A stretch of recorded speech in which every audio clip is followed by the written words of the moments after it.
Where we left off last episode, we got this whole body stripped off. We even got it running. We replaced the carburetor with a new one and replaced the spark plug and replaced the battery too. I forgot about that. Got it running. Runs really good. Problem was there was no brakes, so I couldn't really test it to its full speed or potential, however you want to say it. And yeah, but it runs good. It's a good little $400 purchase. We also got the whole body of the seadoo stripped down. We ended up putting it onto the body, and we learned that we need to adjust a few things.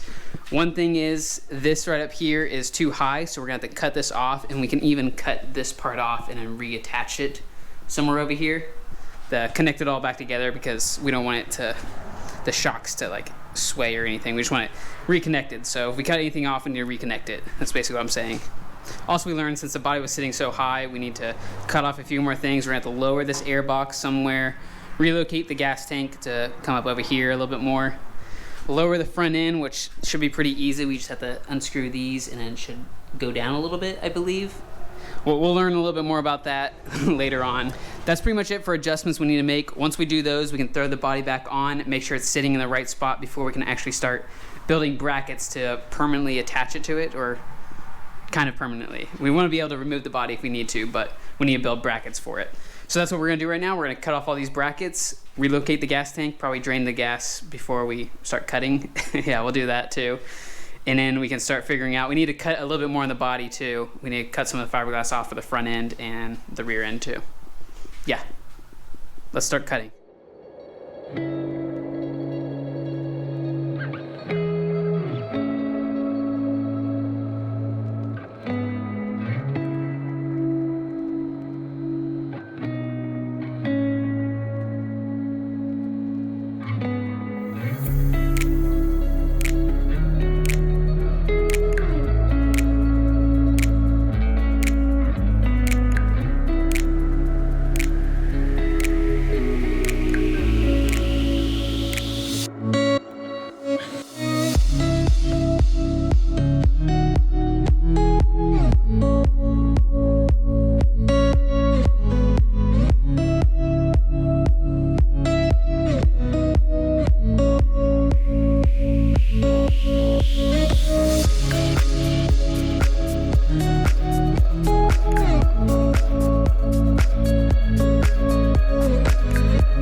Man, I'm making a mess in here.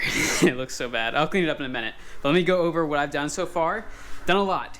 Front end, I lowered it down 1.5 inches, and I still have a good bit of playroom. The roads here in Florida aren't so bad. My street's pretty bad, but in town's not bad. But I think we'll be fine. I don't think we'll compress it all the way.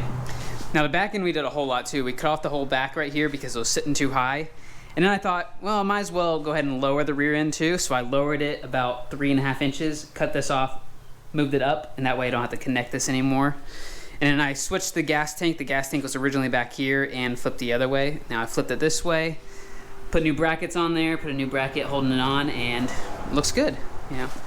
The reason why I'm lowering it so low is I want it to look like it's not really on a bike itself. I want it to look like a jet ski still. So as little tires as I can. And I think that's the way to do it, lowering the back end, lowering the front end a little bit, and hopefully it works. I ordered new rear shocks. They're the same size, they're just in better shape, so I don't think we'll have any problem compressing and hitting anything up here. I think it all should be good. But yeah, we did a lot, and welding looks pretty good. Thanks to Eastwood's welder. If you're looking for a welder, definitely check this one out. It's very nice. It's way better than my last welder. Next up, I need to trim underneath the jet ski a little bit more. I need a little bit more room for the front tire to turn, and in the rear end, I need a little bit more room cut out. So let's go ahead and cut that real quick.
Okay, this is about where I want it to be on the frame, like kind of even with the bottom of the frame.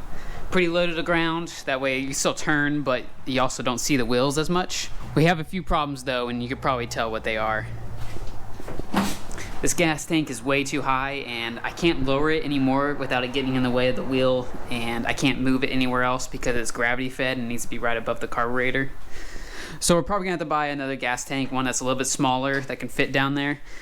I really wanted to keep this one because it has a float in it and it will work with my gauge, the original gauge that came on here. But I guess we'll just have to try to figure out something else. Maybe we can find an aftermarket one that has a float in it and a fuel gauge. Also, the airbox is in the way. We kind of figured that originally going into it, so we'll have to continue looking for other ideas on what to do with that. I can't really lower it anymore, and we might just have to buy something aftermarket. Another problem we're having is the exhaust is hitting the side of the jet ski, so it's not being able to center completely on the scooter. You can see it on the wheel how far over it is. It's because the exhaust is in the way. We did buy another exhaust though, and it's a little bit smaller, and I think it'll fit in there a lot better. You can see like I can't really show you, but the tip is hitting the back of the jet ski, and I think that's the problem. Also, things I bought this XP hood. This hood actually has mirrors on it. The original one didn't, and it had like a little spot for a gauge. This one is bigger, and I can be able to kind of modify it to fit the original gauge cluster that came off the scooter. That way I don't have to rewire anything. So it's gonna go something like that, but I'm gonna have to do my own fiberglass work to it. Hopefully cut it down a little bit more, make it look a little bit more factory. It looks really big up there, but we're gonna work with it and try to get the look right.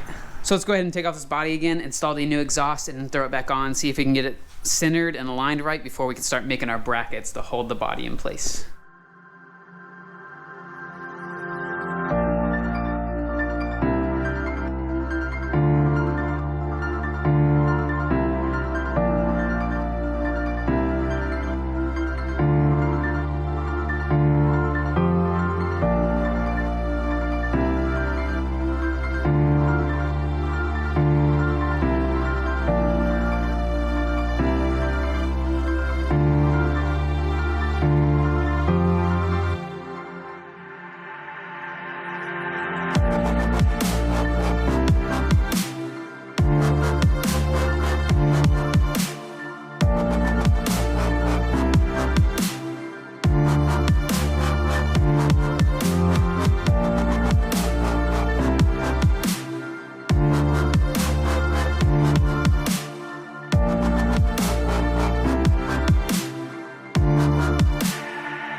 Okay, we got a good bit done. First off, we got these new shocks on. They look really awesome. I like the color.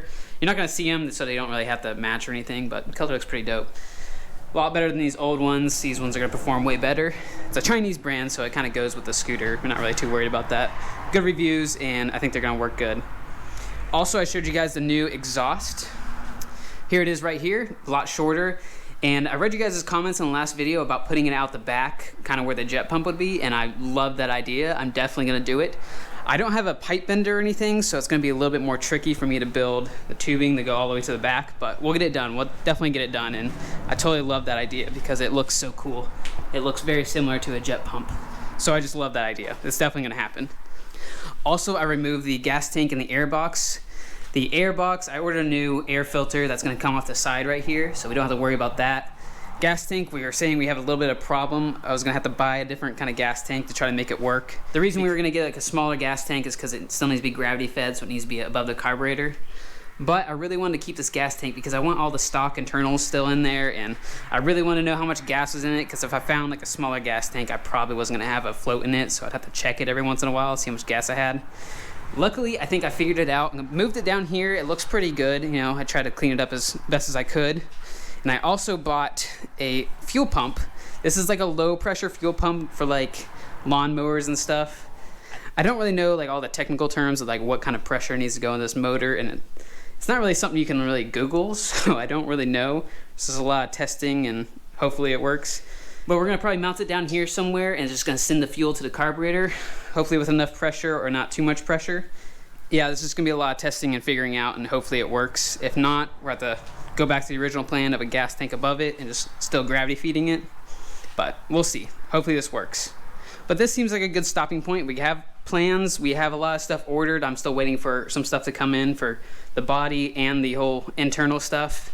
I was really hoping to get the whole body mounted on and tested out this episode, but it's just not gonna happen because we're trying to relocate a lot of stuff, and a lot of stuff really needed relocated to make it work.